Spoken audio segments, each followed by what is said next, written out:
So I wanted to talk about a video from Story and Science on a company called Electromechanical Components. So the video is 4 minutes and 22 seconds long, but I wanted to talk about the video because there's a lot of invisible choices that were made that make this a perfect story. The emotional shape and pacing are perfect. The characters are perfect. The story selection is perfect. And it's basically a story about resilience, community, family, and legacy. And so we're going to talk about 6 things. We're going to talk about the first 4 seconds of a video on any social platform and how to make someone stay on a video. We're going to talk about structure. We're going to talk about emotional dynamic range in a story. We're going to talk about rhythm, visual storytelling, and coverage. First off, many things that seem like good stories aren't actually stories. They're just a set of interesting happenings. We've all had really interesting things happen to us in our lives. But unless you find a chain of cause and effect, you do not have a story. So you basically have to find the narrative shape that actually creates meaning, where someone can follow the chain of cause and effect and learn something about life. So we're going to look at the first 4 seconds. The first shot, you have this camera staying behind this kind of doorway, and it's sort of peeking in on this older individual who is reminiscing on this shelf of books or archives. And so the handheld creates this sense of realism and emotional groundedness with this person reflecting. And so the contrasty color grade plus these highlights indicate that there's a control of light going on, which is typically indicative of higher budgets. And so this stops people from scrolling. They're like, oh, this higher production thing, I need to figure out what's going on. I need to figure out what this character wants. In terms of the cinematography, the focal point is the eyes right here, which is where we're going to look. And you can see how we settle the line of contrast, the top of this window, right where those eyes are going to be. And then where he's actually looking is very well exposed, well lit. He's looking at these books. And then we also have the score supporting this feeling, this kind of longing, reminiscent feeling,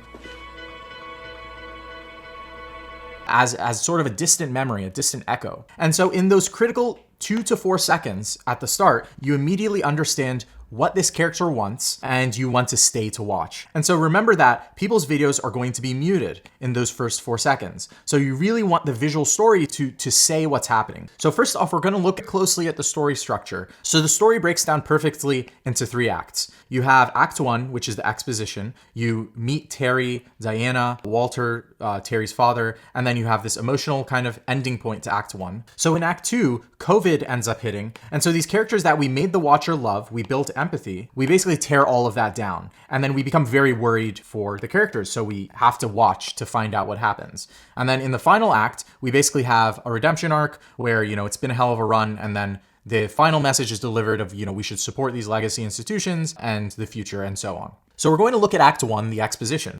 Our job here, we have one job. We want to make people love our characters.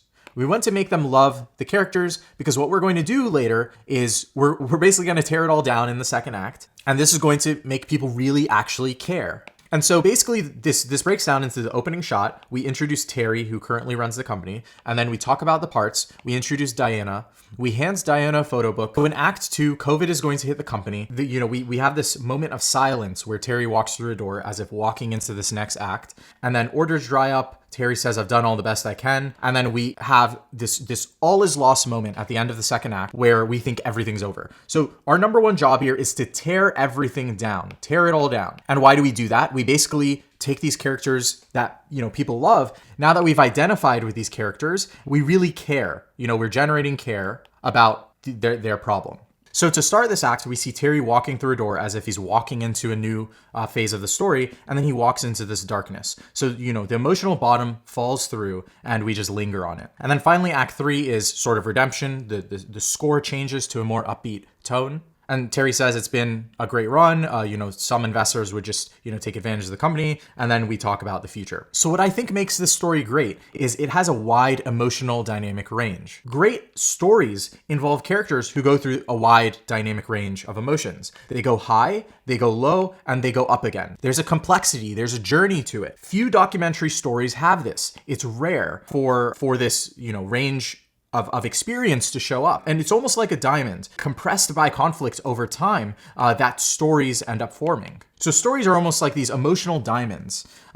And basically with this story, we have a great story. We go between highs and lows. So for example, what would an okay story sound like? Maybe I saw my best friend at school. That was the high point of my day. And then the low point was I got a bad grade on my report card. And so maybe that's an okay story. Maybe it teaches us a lesson of rolling with the punches. But, what would be a great story, if someone won the lottery and, they married their love of their life that same day, and then they almost died that same day, then that's a great story, right? That's going to hold you. It's going to grip your attention, and you're going to, pay attention because it has a wide emotional dynamic range. There's more happening. There's more at stake for the person. So you're actually going to care. With this story, you have this wide emotional dynamic range. You have Terry start out with pride, and, we end up in a more emotional moment. We have Diana starting with joy. We end up more reminiscent, reflecting, kind of sorrowful. And it takes a great interviewer to find that. But the raw material is there in this story, and then the storyteller has to express that. So it takes a great storyteller to express that. It's the same way, if there's a mine of diamonds, unless you have a really good miner, you're not going to be able to get those. But at the same time, if the diamonds just aren't there, if the emotional range isn't there, then you just don't have a story. And that's often the case. And it's hard to kind of realize this. It takes an intuition. So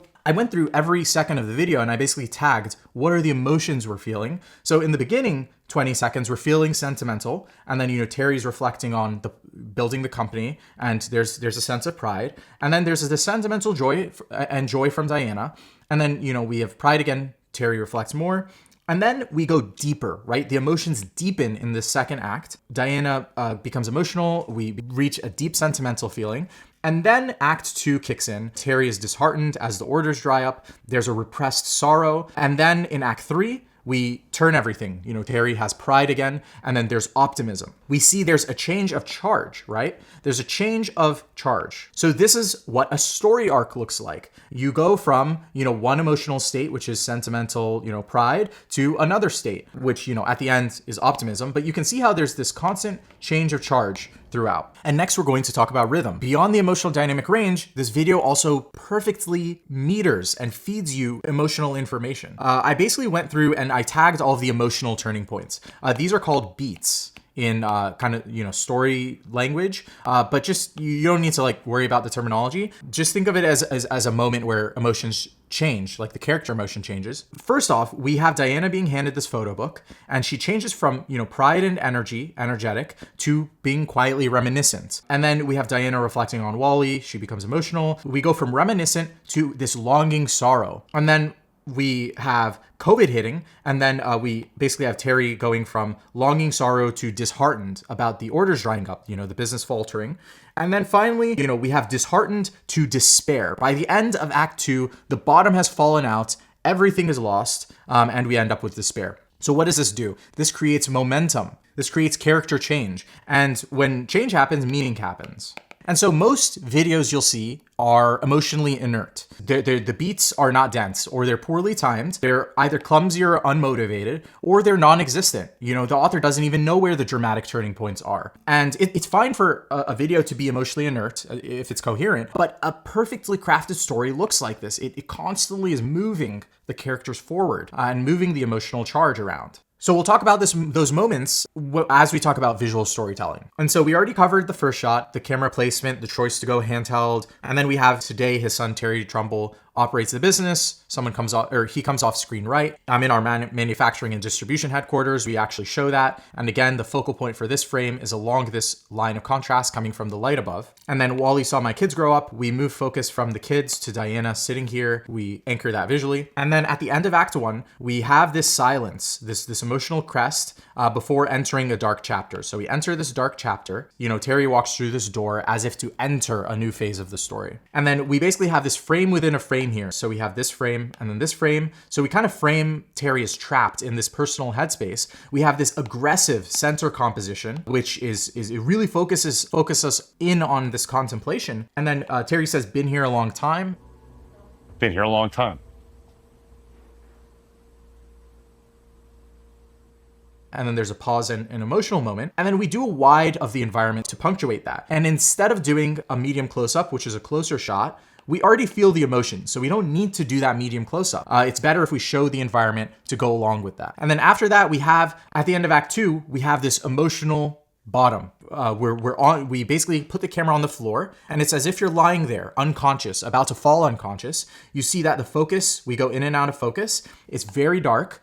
and it's as if you're losing consciousness. So this is very strong visual grammar to say, everything's over. You're lying on the ground, you're basically dying. So finally, we're just going to quickly touch on coverage. For the interview, there are 4 cameras, at least that I could tell, and each says something different. So you only need to be aware of 3 shot sizings. There's a medium shot, which is waist up. So it's kind of like this shot you're looking at right here. Then there's a medium close up, which is basically chest up, which is this shot that you're looking at right here. This is a medium close up. And then there's a close up, which is, kind of like this, closer to seeing the top of the head. And then there's a wide, which basically shows you the environment. And so for an interview, you're usually going to do 3 of these. You're going to do a medium close-up for emotion, a medium shot for, just cruising through a topic, and then you're going to do a wide shot for environment. And if you want to really stylize, you can do a close-up. You can add a 4th angle. For the wide, what does that do? This, is a slower pace. It shows more of the environment. It shows the full body. You get full context on the speaker. And then in terms of lighting, we have this warmer center frame. Basically, there's a light coming from here.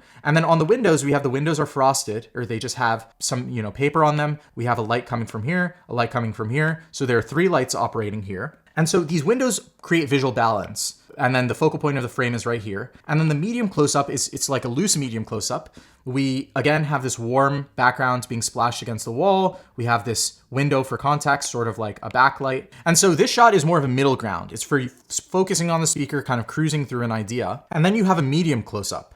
So this is more for emotional impact, and it's basically kind of like chest up. You have the window in the frame for context, and so it sort of looks like the light that is kind of off frame, except the window's not actually creating that light. And then you have this hard and moody highlight roll off. And so if you look at the highlight roll off on my face, it's generally gentle right here, but it's very sharp and moody in this video. And so highlight roll off is basically, how do we go from light to dark? What is the gradualness of that transition? And so here it's very sharp. Which, is very moody.